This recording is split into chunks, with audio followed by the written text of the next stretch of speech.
Alright, I'm sitting here with Katy. I met you on Clearfield. You want to tell me a little bit about yourself? Like where you're from, age, stuff like that? I am 38. I was born in Philly. I was born in Albany. Parents moved me out to the suburbs shortly after that. Grew up in Montgomery County and Bucks County. And then I ended up back in the Northeast and somehow ended up back down here. Okay. How long have you been getting high for? Like when did you start? Start anything? Well, like the hard drugs, opiates, coke, stuff like that. I'd say by 13 when I first smoked weed for the first time and did ecstasy and took pills here and there. I realized that there was something to get me outside of myself, and that was around the age of 13. So you recognized that early on, that how to get out of your own head was just to mask all that stuff with drugs? Yes. Both of my parents were addicts. Okay. So it runs in the family? Yes. Okay. How long have you said you were recently on the streets now, right? I am on the streets. I've been on the streets since the end of June. End of June. And you were saying outside the car that turned your whole life upside down, huh? Absolutely. It's just how hard it is living? It was just a huge awakening. I mean, before when me and my baby's dad / on again and off again boyfriend, because being down here has absolutely ruined our relationship. But we would come down and stay for 2 or 3 days, but then we could go home, We were always trying to help people and have them come home so they could take a shower and rest and eat. When we actually hit the streets, it was a real eye-opener. It was much more difficult than I think either one of us imagined it was going to be. So, and that's been, you said, since June? Yeah. So this is going to be your first winter on the streets?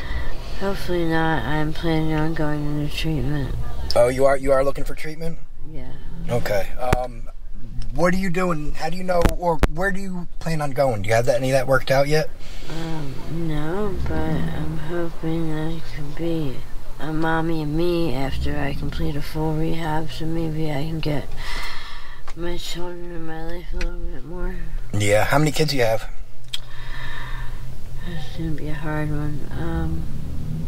I have 4 total. Okay. I have my son, Caleb, who, if he's watching this, Mommy loves you, baby. I love you so much. And I hope you don't see this, but if you do, just know Mommy loves you more than anything in the world. He's my oldest.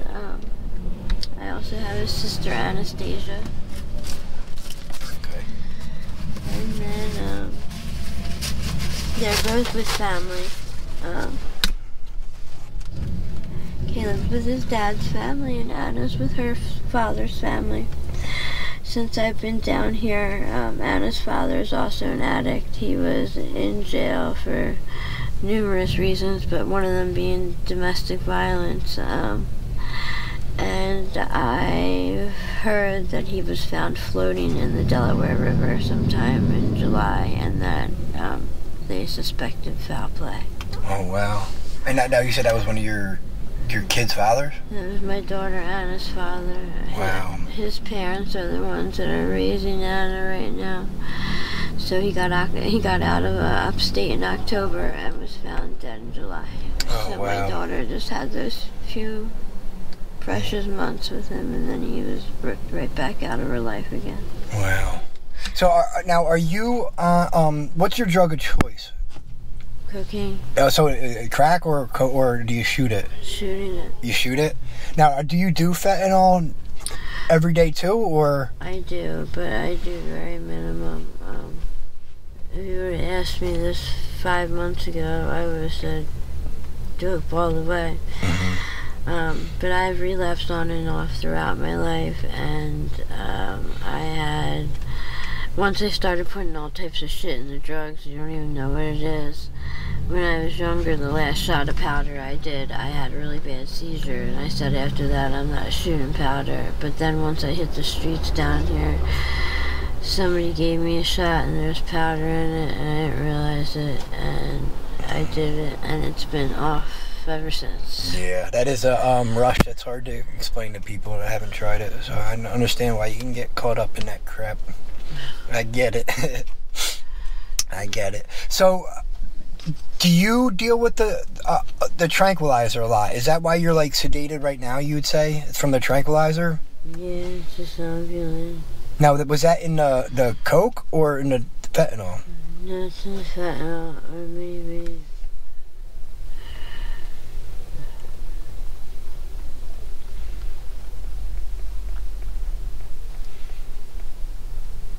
It's just crazy how it seems like you guys can fall asleep so fast. I don't, you know what I mean? And that's all from the tranquilizer? Probably another part of it is I'm in a warm car in a somewhat safe environment. Yeah, no, it's funny you say that. Almost every girl I interview, once they find out, you know, once they see it's like a safe spot, they usually get tired and fall I've had some really horrible things happen to me out here. Yeah. Now, if you don't mind, like, do you have to trick for money out here? Yes. Okay. So I'm sure you've dealt with sexual assaults out here. And the tranquilizer makes that even worse because of how bad you guys nod off, huh? I try to not get high before a date down here, just because I think it weakens my, like, it just weakens me mentally in every way possible, and I feel like guys can take more advantage of me, and they know this. Do you know what I mean? Yeah. Like, I mean, even if I was like a bad character now, like, it's the way you're dozing off. I can see why, you know, predators would try and take advantage of girls in this situation. It's scary. It's sad, dude. I don't know what happened, if it was after COVID or what, but this place became freaking lawless. Yeah. You know, it used to be like, I don't know if you've ever seen the show, The Wire. Yeah. How they had the Amsterdam and that. Yeah. Well, that's the part of Philly I remember, North Philly, when it was like that. Yeah, when you had to hide to get high in the dope houses. That's what I'm talking about. Before COVID, like, and you'd go down to Cambria to cop. My heart would be beating when I was on the Ave because I'd be afraid I'd be pulled over by a cop. 100%. Now I see people pull car mirrors off right in front of cops and shoot up in their neck. Yeah. Like, I don't know what has happened down here that's changed it, but it's definitely not for the good. Yeah, I don't. But I also don't think an addict should go to jail for getting high either, though. I don't either. I think we should have some community-based programs, safe housing, stuff like that. Yeah. Mm-hmm. Now, how many open stores do you deal with? None. You don't have open stores right now. All right, because that's can be a big hassle to getting into treatment. Really? Well, detox won't take you if you have an open sore. You have to go to the hospital to get it fixed before you can go get help. That's crazy. Yeah. All right. So listen, you're real tired right now. I feel bad. No, I'm okay. Yes, you sure? More, yeah. Okay. I don't want. I feel bad if you're tired. So where do you sleep at night? So, some nights I sleep out here on the sidewalk.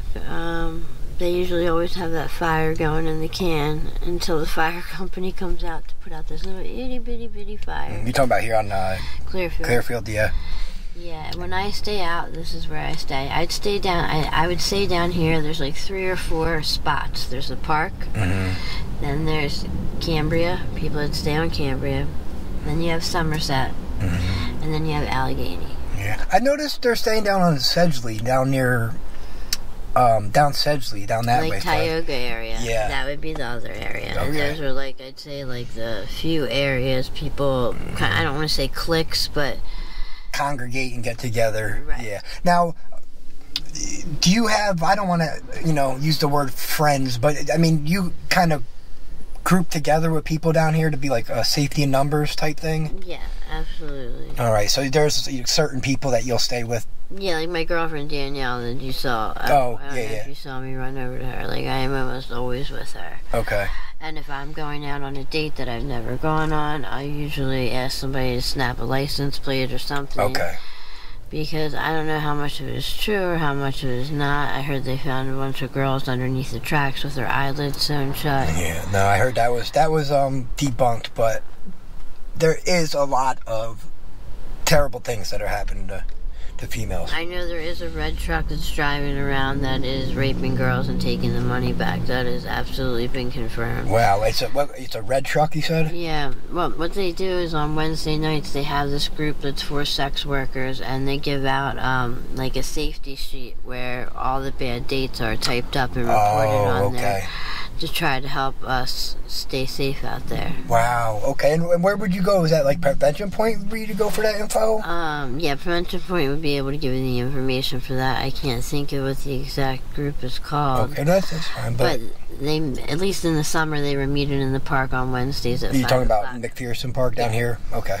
And I think now that it's winter, like today, they'll probably be there because it's nice, but when it's cold, they move to basements of churches that will allow us to do it there. Wow. Oh, and so they'll like give you a piece of paper with like, these Johns are bad people, stay away. Absolutely, these are bad dates, and it says, the area it happened, what the, suspect looked like, what type of car he drove. That's actually a good thing. I'm glad that happens. What happened, you know what I mean? Yeah. Harley was telling me there's a guy a John that comes and like he won't do the date unless you're knotted out like this. Like it's crazy. There are some really sick people. So guys will like want you like this, like basically passed out. Some guys are into that. Man, I'm so sorry you guys got to go through all this stuff on a daily basis. It's crazy because normally when I go to do dates, as much as I hate doing them, I wouldn't go if I was like this. Only because I feel like I need to be on point because I've had some bad situations happen. And I don't like my inhibitions to be lowered. Yeah, no, I get that. But at the same time, if you're sick, this is one drug that I've done the most for. It's the only one that can take me to a low. I always hate it. People say you don't love your kids or this and that. I love them more than anything. I know they're better off.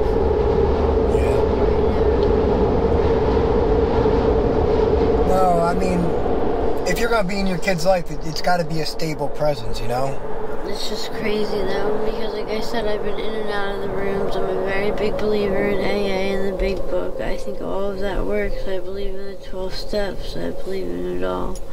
Because I know it works, because I lived and breathed it for 2 years. I wasn't on any type of maintenance, nothing. But everything in my world was AA. Yeah. But during that time, I got my life. I had my son and my daughter. I had a Section 8 voucher that CYS helped me get. And then I found a landlord that dropped her rent like $400. Sounds like you were able to get your life back. So it would fit within my voucher. And I had the playground. I had the white picket fence. The brand new car in the driveway. I had everything that I thought I wanted or thought I needed, but obviously it wasn't because it didn't work out. Yeah, addiction's a crazy thing, man. It's I just can tell you to keep trying, and hopefully one day you'll get it. That's all I can do, right? Just keep trying. Like I told you outside of the car, I literally went to rehab like over 50 times. Psych wards. I've been there 18, if you're counting the detoxes, the psych wards, the halfway houses. But honestly, I don't want to do this anymore.